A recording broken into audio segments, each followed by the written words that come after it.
Yes.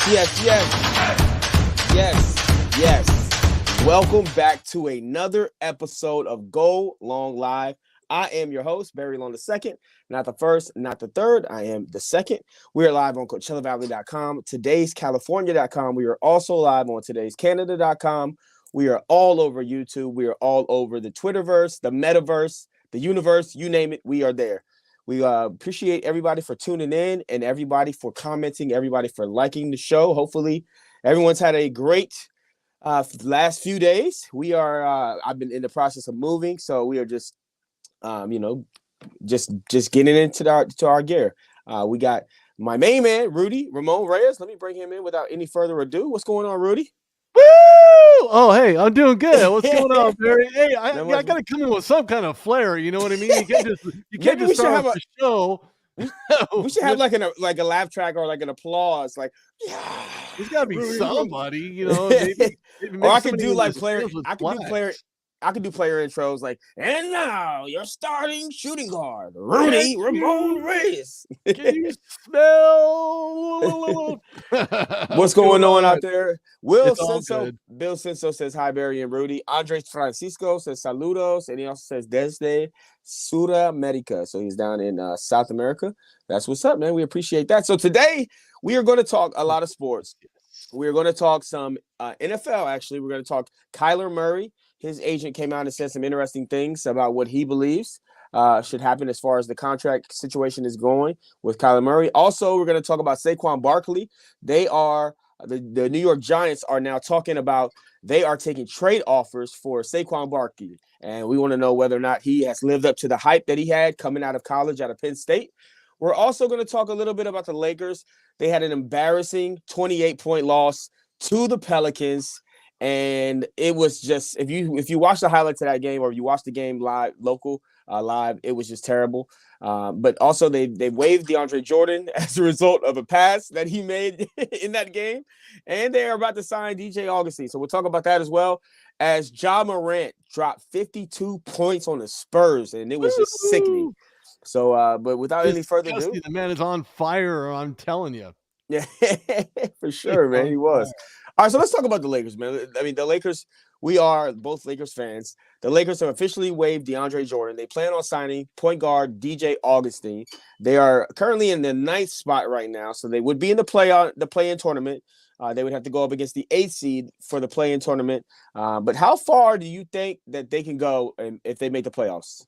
They should be ousted. They should never make the playoffs. The way that they're playing right now, the lack of effort, the lack of lustered play on both ends of the court, the errant passes, a miscommunication. LeBron James is not playing LeBron James-like. I mean, you see people that are given the ball that should have never had the ball, including DeAndre Jordan, Russell Westbrook. There's no communication. Ball movement's absolutely horrific.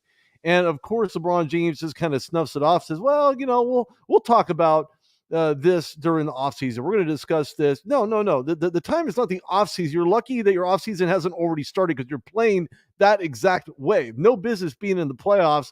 And to quote a famous coach in the NFL, playoffs, you want to talk about playoffs? There are no playoffs. We're not even in the playoffs. We can't even spell playoffs because we can't spell communication. Yeah. Absolutely. I mean, they just haven't played up to par whatsoever. If you watch the game the other night, I did watch that game. I watched the game, and I just wanted to put my head in the sand like an ostrich and pretend that this season was done and over with. Are you joking? This is not the kind of Laker team that I thought was going to show up. I mean, what do they have, barcodes on the back of their double ARP memberships? I mean, what are they going to do? Scan these every time they enter to make sure they're not using a walker or anything? I mean, this is bad. So my opinion on it is that it's all effort. It's really is effort. It's like the defensive effort is just not there at all, night in and night out. I mean, you got guys just waltzing through, Euro stepping through the lane. DeAndre Jordan was not playing good defense like he played when he was with Lob City Clippers. You had Dwight Howard. He's old. I mean, LeBron James is not giving maximum effort on defense on the defensive end. LeBron James was once considered the best defensive player in the league, and he gives no effort whatsoever on the defensive end. Anthony Davis was kind of like their savior because with those long arms, he just seems to cover so much paint, ground in that paint. So it's like when they don't have him, there is no defense, and it just looks terrible. It looked to me like they quit. They had 16 turnovers in the first half, the most a LeBron team has ever had, tied with the most a LeBron team has ever had in a half. And it was just, I mean, some of the turnovers, you were looking at it like, man, I'm thinking they quit on Frank Vogel. Like, we know that there are rumblings out of the Lakers camp that Frank Vogel is either trying to get fired or he is right there on the hot seat. And we also know that LeBron should be on the hot seat. He should be on the hot seat already. There's no reason whatsoever on this planet this team just collapses in the second half of games. They come out on fire. They come out playing good. Then all of a sudden just blow lead after lead after lead after lead. And it's almost as if they've mentally checked out of games that they should obviously have already been a part of the minute you touch the court.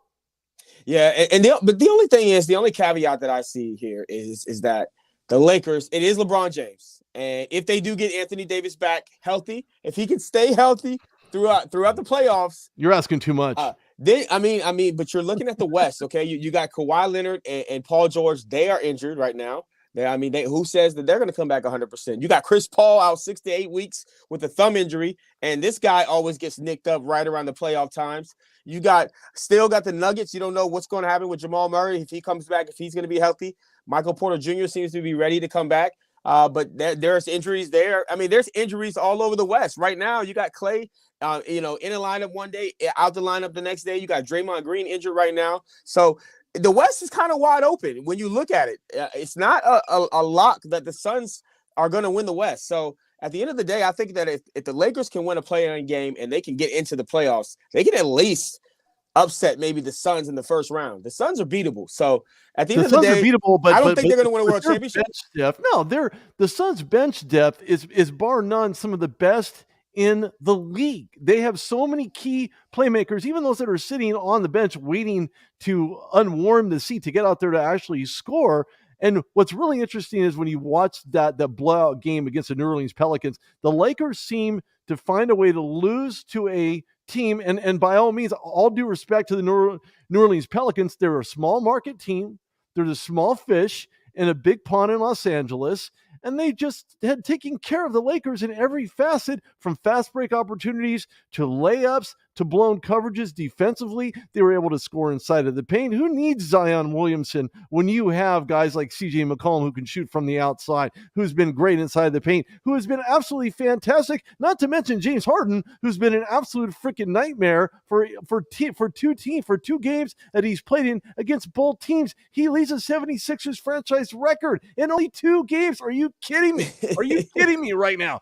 This Lakers team had came out with a bunch of scrubs in the last 5 to 10 minutes of the fourth quarter. They outscored the starting bench. They outscored them. So the bottom line is this: you trade LeBron James, you pay out AD, and you're trade LeBron. You trade LeBron. Get rid of LeBron. Oh my goodness! You ready to blow this thing up like that? Be done with it. What are you gonna do? You're not trading LeBron. No, I say you trade Anthony Davis.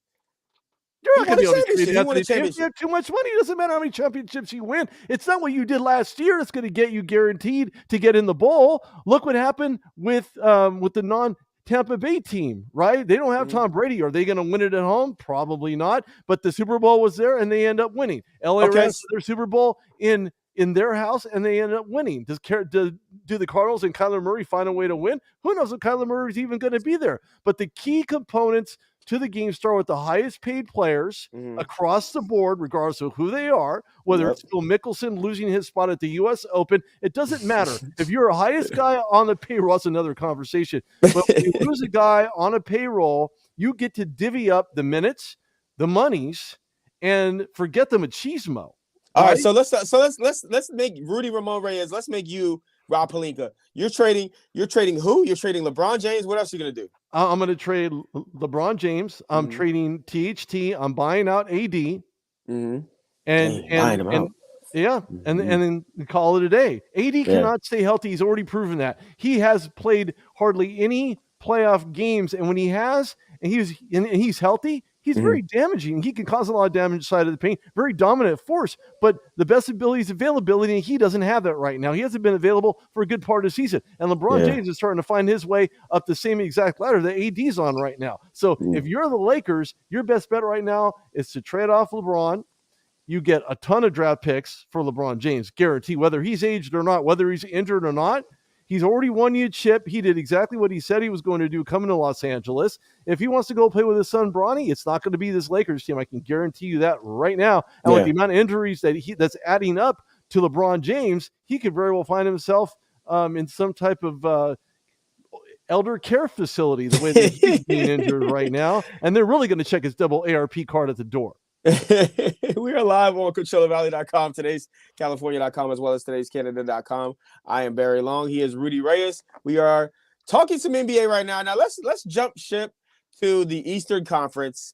The 76ers, we came out and we saw, the whole conundrum that they had with Ben Simmons. They finally were able to get rid of Ben Simmons. Daryl Morey was able to acquire James Harden after sending a ton to Brooklyn. Got the Brooklyn Nets hat on, but I am not a Brooklyn Nets fan. Just like the hat, but yeah, he sent a ton to Brooklyn. They got rid of Seth Curry. They got rid of Ben Simmons. They got some pieces over there. So Andre Drummond. So it was like, man, this is kind of like the 76ers got the worst part of this deal. But actually, after seeing James Harden and Joel Embiid after their first 2 games, they look like they've been playing together for a long time. These guys look official. I mean, I'm sitting here watching these highlights and just because I didn't see the games live, but I did see the highlights. And I mean, man, just the chemistry that they have between each other with the one look real quick, and he knows exactly where he's going to be. They're throwing alley-oops. I mean, and they're both so dominant in their own rights. You got Joel Embiid, who right now is a top MVP candidate. You've got James Harden, who looked fat when he was in Brooklyn. I don't know what this man did. I don't know. Drank a bunch of Slim Fast. That's what he did. There's reports out there that he was wearing bodysuits or that he was wearing extra towels in his jerseys to look fat. That he was faking injuries. So I mean, who's to tell you that you say, "Oh, my hamstring is hurting"? Who's to say that maybe my man is really not? Maybe my man really did pull his hamstring. So they're saying that he faked some injuries. They're saying that he faked being fat. And he looks slim. He looks pretty slim right there in that 76ers uniform. But this team right here, right now, when you look at the shooters that they have on the perimeter, as far as you got Tobias Harris, who can knock down threes. You got Danny Green, who can knock down threes. And then you got Maxey playing at an all-time level right now. So you put James Harden, and he does what he does, and he gets the cooking at the top of the key. And then you got Joel Embiid dominating in the middle of the lane. It's basically pick your poison. Now, I know their depth in their bench is not as well as other teams, but this team looks like it could be a juggernaut. And to me, after watching those first 2 games, call me a prisoner of the moment, but I'm saying that Philadelphia is going to win the East. What do you say? I look at the 76ers. You're going to be a prisoner for a long time if you keep that up. Look, the 76ers look really good right now. I like the chemistry. I like the duality between what Embiid, being the willing passer, the guy also holds records in the 76ers uni. And James Harden is far from being done. We were immediately going to write off James Harden. He's too old. He's too fat. He's too out of shape. He's this, he's out of the other. But there's one thing that he is that the components that were given away does not have, and that's a willingness to win, but under the right circumstances, under his tutelage, because again, he has a lot of mileage, but no championship to call for. Don't forget, they're the rivals in the East right now with James Harden. Brooklyn Nets, I'm still not sure about that. I think Ben Simmons is going to return eventually. And of course, we talk about mental health is mental wealth and yada, yada. But the bottom line is James Harden brings something to the 76ers team that Ben Simmons could never bring. And that's outside, that's perimeter shooting. Yes. That's dominance inside of the paint, willing to be that passer to get it to Embiid in this nasty pick and roll that they both have. They know how to sell it. They know they know about that back step 3-point shot that James Harden is known for with his foot kick out and everything. And Embiid can shoot the 3 too. Be deadly. Oh yeah, absolutely. Embiid can do that as well. But if you're not in position, you're doubling him on the inside, and you get it out to somebody like James Harden, who maybe doubled himself, will be also the willing passer, getting it to an open guy to drain that 3. That's what this team did the last time I watched them, And if they continue playing the way that they are the beast from the East. And that could be their ultimate calling card to get into the play-in tournament. Not only that, but be a contender in a 1-2 situation to get to the Eastern Conference Final. Yeah, and it was just so unfortunate that it didn't work out for James Harden in Brooklyn, because you just thought, man, James Harden and Kevin Durant playing together again, maybe their chemistry is going to be off the charts. And then you had Kyrie Irving. It seems like these guys had all bought in, but Kyrie Irving kind of knocked it off course when he decided not to get vaccinated. And it just kind of went to hell from there. And you had James Harden basically not playing any defense. He played defense like the Lakers are playing defense right now. No defense at all. And he wasn't invested in the team. And it just was a shame. But it's so amazing how he could just flip that switch, and now he's like one of the best players in the league again. So, I mean, the passing ability, and he had 2 triple-doubles in those first 2 games. So that's what I really like about him, is the passing ability. We know he can shoot. We know he can get to the free throw line and drive and Euro step and do all these wonderful things. But my favorite part of watching his game is the way that he's a facilitator, and the way that he just those passes in the lane, like you said, the give and goes.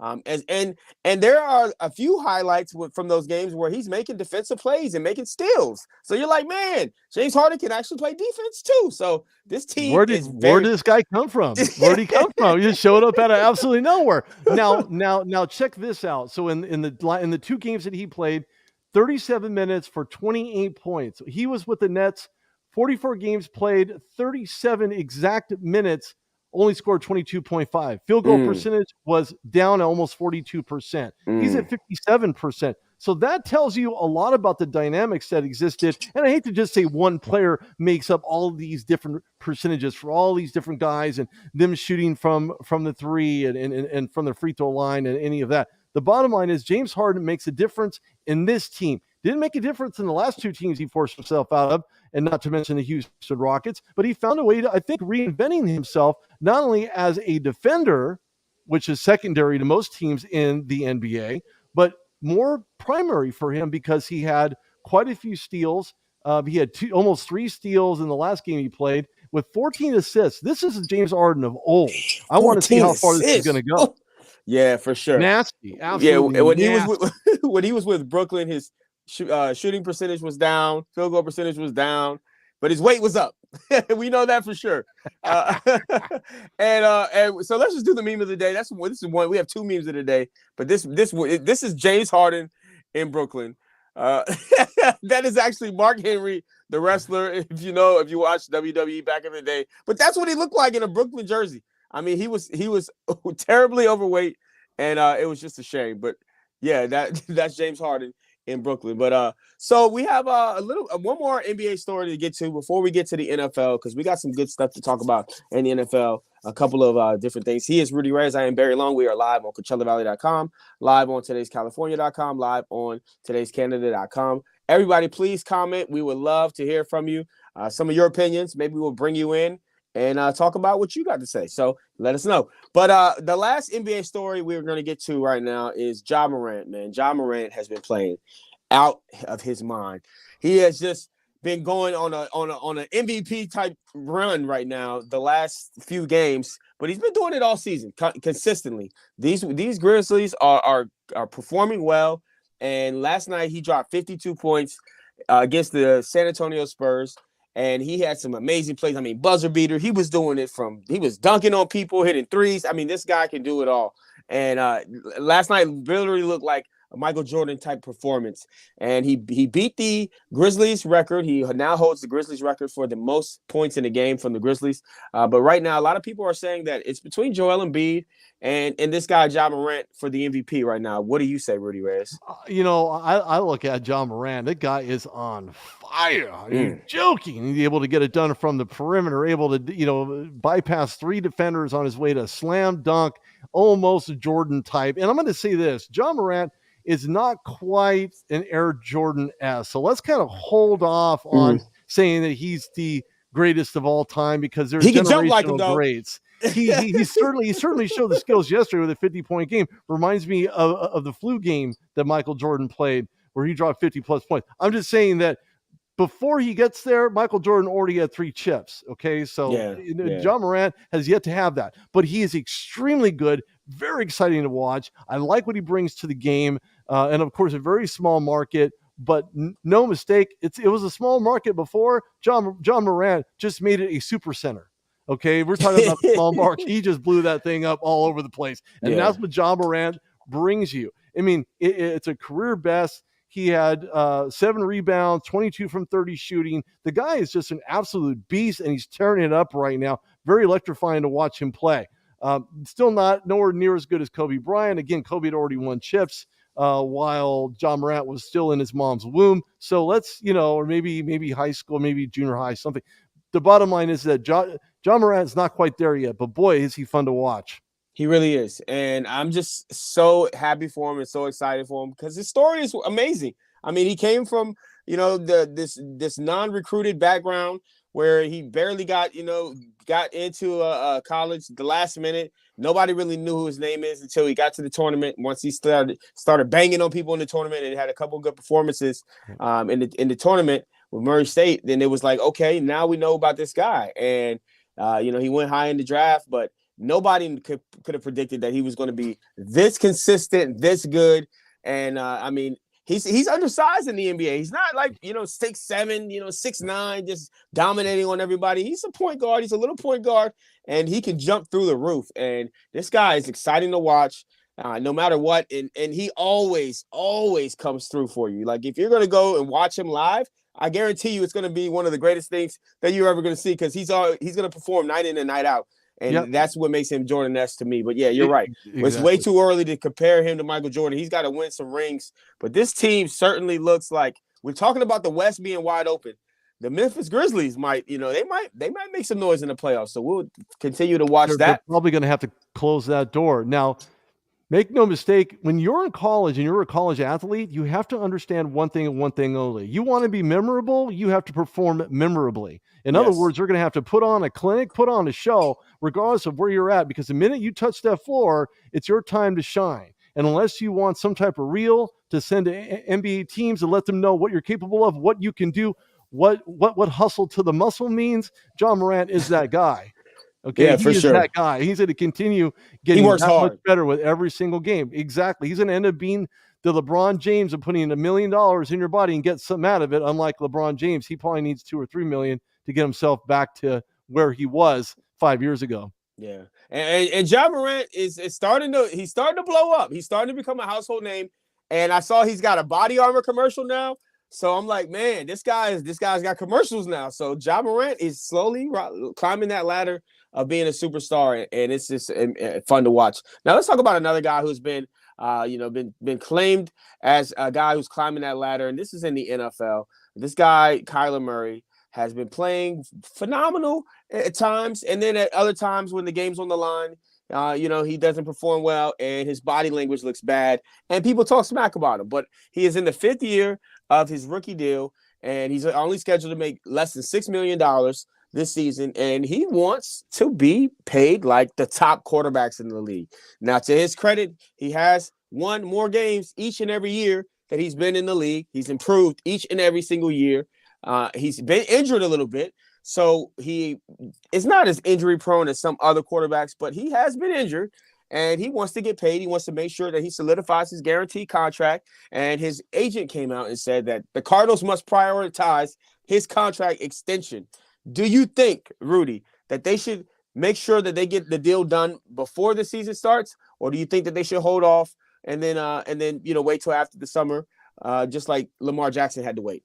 Well, to your point, when I look at this situation with Kyler Murray and scrubbing the Cardinals off his IG and his Twitter account, X, Y, Z, and ABC, that's a bad look. It's like Matthew Stafford allowing that reporter to fall off and not check on her. That's also a very bad look. But what's even worse for Kyler Murray is his agent. Now, his agent could have easily handled this a little bit differently and not posted something that is a PR one sheet, right? So we look at this by Eric Burkhart, and it's almost as if there's something missing from the overall context of this message. Yes, Kyler Murray wants to be the long-term quarterback. That's great and wonderful. But what happened to the last 5, 6, 7 games of the season? Interception. incompletion, forced to punt, incompletion, interception. So we've seen this kind of tale of two cities when it comes to Kyler Murray. Was he shortchanged? Well, that jury's still out. He still has 1 year left on his contract. I don't think you sign him up for anything longer. It's just like Aaron Rodgers wanting $50 million, which I think is completely laughable. And he's not going to get that kind of money because no player's worth $50 million. Okay. Maybe Mahomes might be, though. Well, no, maybe not so. No, that's way too soon. Way too soon. No, that's crazy that we're talking $50 million a year. 50 million that donuts, even comes out of your mouth. That's crazy. If you're going to sponsor from Krispy Kreme, then okay, wonderful, and give him all the 50 million donuts you want. That'll last him and his locker room for probably 4 or 5 years. Maybe baseball's not even giving out contracts like that. No, they're giving you individuals donuts, which are zeros, because ain't nobody getting paid in Major League Baseball right about now because of Robert Manfred and that whole debacle that was Major League Baseball. That's a whole nother conversation for another day. But that ball's not going to be thrown anywhere anytime soon unless you want to travel out of the country in order to play for someplace like Japan. But Kyler Murray, I don't think handled this properly. I don't think his agent handled it properly. And to be honest with you, to answer your question, I don't know that you pay Kyler Murray any type of extra money at all. Because if you do, then you're really locking yourselves in to where you don't find yourself a quarterback. Is he a generational quarterback? I don't think so. You can find guys off a first-round draft pick. I mean, Josh Rosen was there. He gets axed in favor of Kyler Murray because Cliff Kingsbury became the head coach. So Josh Rosen now on the backup quarterback wheel, whereas he was mad at the fact that Sam Darnold got picked ahead of him. But Sam Darnold also not doing anything based on seeing ghosts and images, and he's going to have to fight on somewhere else because it's not going to be in Carolina. But Kyler Murray, I think you wait it out. I really think you wait it out, or at least give him some incentive money. Maybe if he signs, give him some signing dough. But as far as locking him up for, $30 million or some nonsense number, absolutely not. He has not proven it. He has not proven the consistency that it takes to be the quarterback under center. It's just not what you do if you're the Cardinals. Yeah, I agree that you can't throw him a huge bag. I say that if he wants to work out a deal where he's making a little bit less than $30 million and he comes in as a kind of a discount or like a Jimmy Garoppolo, $25 million a year, then we'll do it. Then let's do it now. Because if he does explode and he bets on himself and he has an MVP type season next year, then he's going to be worth the $40+ million. So I think you lock him up as cheap as possible right now. But we do not go over the $30 million mark, not because he hasn't proven himself and he's injury prone. So who knows? And another guy who's been injury prone is Saquon Barkley. We've talked about whether or not what the Giants are going to look like this season with their new head coach Brian Daboll. They had some terrible last few years. We know that they need to go out and address certain things as far as the offensive line is concerned. They're one of the worst O-lines we've probably ever seen in the history of the NFL. They need a little bit of pass rushing. They need some work, but they've got some great weapons. They need to figure out whether or not Daniel Jones is going to be that quarterback of the future for the Giants. But right now we have heard that the Giants are now taking calls for Saquon Barkley being traded. Now, he has been injury prone. We've seen him out with concussion. We've seen him out with knee injuries. We've seen him out with hamstrings. I mean, he's injury prone. One of the most injury prone running backs that we have in the league right now. But they are taking trade offers for Saquon right now.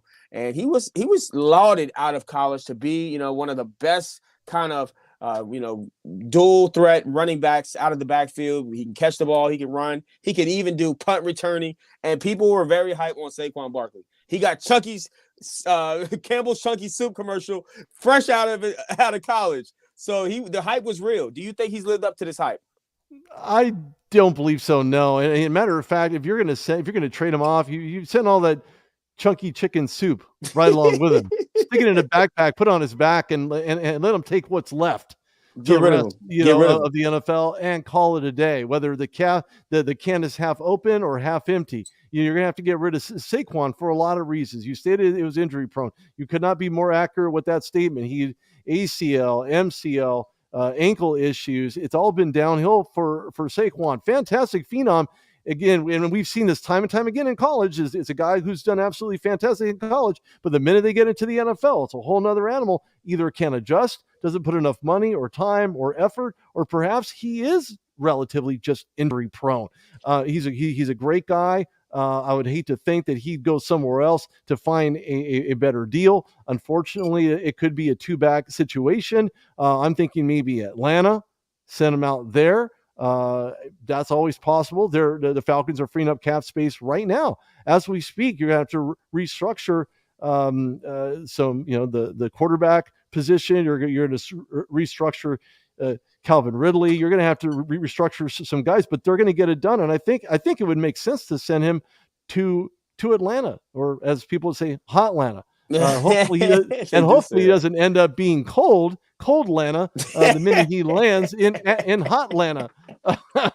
Rudy, there's a lot of different things. I say you keep Saquon, at least because. But why? Because you have a terrible O-line, and we don't know what his that ceiling is. It's going to cause him to get more injured. Look at what happened to Daniel Jones. So if you look at a team like the Indianapolis Colts, you got Jonathan Taylor back there, and he's running phenomenal behind that great offensive line. If you put Jonathan Taylor behind the offensive line that Saquon Barkley is running behind, oh my God, he's not going to be the same Jonathan Taylor. So, well, of course, you're going to have a solid offensive line. You're going to the injury problem. You're going to be able to leave them open, and Saquon's going to have a field day. This offensive line is less than stellar. Let's face it. They're going to have to do some shifts and changes and dip into the free agency market, as we've seen the Giants do from time to time, in order to get the guys, the ones that they want, the guys that they like, the ones that they know can get the job done. I'll give you a good example of that. Steelers are going to have to gut the secondary and try to think about what they're going to do from a pass rushing situation, because they're missing some defensive key components, and have actually missed it when they missed that pick with Sean Davis right out of Maryland. So when you look at where Saquon Barkley is, the only way he's going to be any much better than where he is right now is by having a solid offensive line. Unfortunately, Daniel Jones does not give them the best opportunity, and I don't believe that you've given him enough time, but I don't believe Saquon Barkley can be as effective as he needs to behind that porous Grand Canyon O-line that continues to let the water be parted whenever there's some type of crossfire blitz or a pass rush. So your best bet is to get rid of Saquon, get a first round in 2022 in the upcoming draft in Las Vegas. You get a 2023, maybe a round 4 or round 5 guy as well. Stick him to the offensive line and call it a day. But Saquon's not going to do anything at all. And running backs they're a dime a dozen in the NFL. You can go out and get a running back. You can find a running back in the 6th round, 5th round. I mean, you can find an undrafted running back, and they could become a star. Running backs do not last that long in this game. So you're right. I mean, maybe you could go out and improve your offensive line with Saquon Barkley for the trade. So maybe that could be a component that they add to it. Now, real quick, we don't have too much time left, but we're going to talk about Major League Baseball. Major League Baseball has decided now that the owners and the players have not come to a collective bargaining agreement. So now the season will be delayed, and that says delayed, but it will be delayed. And so we found out that the first 2 series of every single team's season will be delayed. Now, this means spring trainings and post back. This could mean a shortened season. This could mean a lot of things. This could mean maybe that we don't even see a season at all for the Major League Baseball. What do you think about this, Rudy? The bottom line is you're affecting these smaller market teams, your Pirates, your Orioles, a lot of the smaller market teams, Minnesota Royals. Twins, the Royals, but they have a huge fan base, which kind of helps offset their smaller revenue. Don't forget, Patrick Mahomes is also a part of the ownership group there, and I'm sure he's going to pump some money into that to get it to where it actually could be. That's potential. His dad played there, so who knows? But right now, as it stands, I think both sides did everything that they could possibly do. But this is going to affect everything from revenue to delayed starting, no spring training. You're going to shorten the season immensely. Players aren't going to get paid. It's an ugly look. It's an ugly look for baseball as a whole. They can't get something done. They both came out with something very reasonable. I thought they could have easily agreed on what, because this was a going back and forth session. Don't forget, Rob Manfred himself stated, you know what, we're going to have this deal done by the 28th. Well, the 28th is came and went. So where does baseball stand right now? No different than it did on the 28th earlier in the afternoon. Why? And of course, talks will continue, but they're going to happen in New York while this lockout is still a part of what people believe is a favorite pastime, which is Major League Baseball. The sad part is that it's no longer that. It's the NFL. I know. And the thing about that is that baseball just started getting more popular. You know, it like with the Titan balls and the Titan seams on the balls, I guess, or maybe they're juicing the balls or whatever they're doing. The home runs were the exit velocity, whatever it is. The home runs were flying out of the ballpark. And baseball was just starting to get popular. And then now all of a sudden you do something like this. And this is the reason why people hated baseball to begin with. People were mad at the players. They thought the players were greedy back in the 90s when they had the strike. And then, of course, the steroid era happened. So baseball went through this weird just decline and was no longer the national pastime. But just when people start liking baseball again, we get another strike. And it just is just bad timing, in my opinion. But we are going to talk more about this. Strike. Yeah. It's just going to get worse. It's going to get worse. It is. We're going to talk more about this tomorrow. Rudy, tell them where they can find you at real quick. Oh, hold on. I almost forgot the last meme of the day.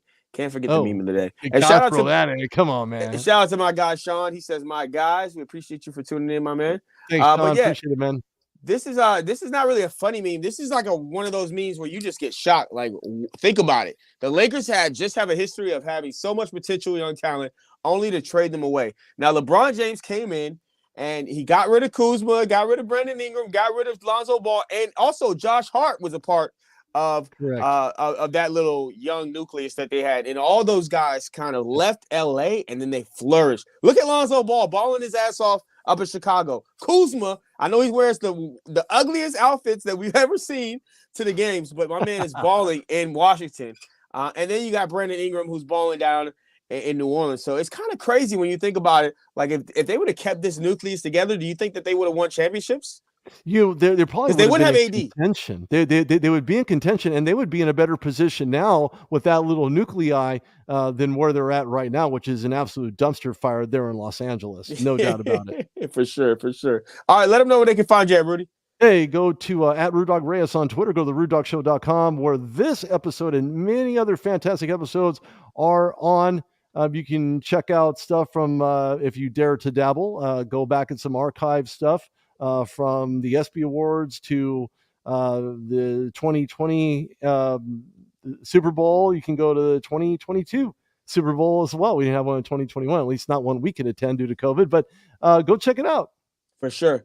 And y'all can find me on Twitter at Radio Barry Long or on IG at Barry Long II or Facebook, just like it's written right there. All right. Make sure y'all stay focused, stay motivated, stay inspired, and remember you're capable of doing anything. So go out and do it. We'll talk more with you tomorrow.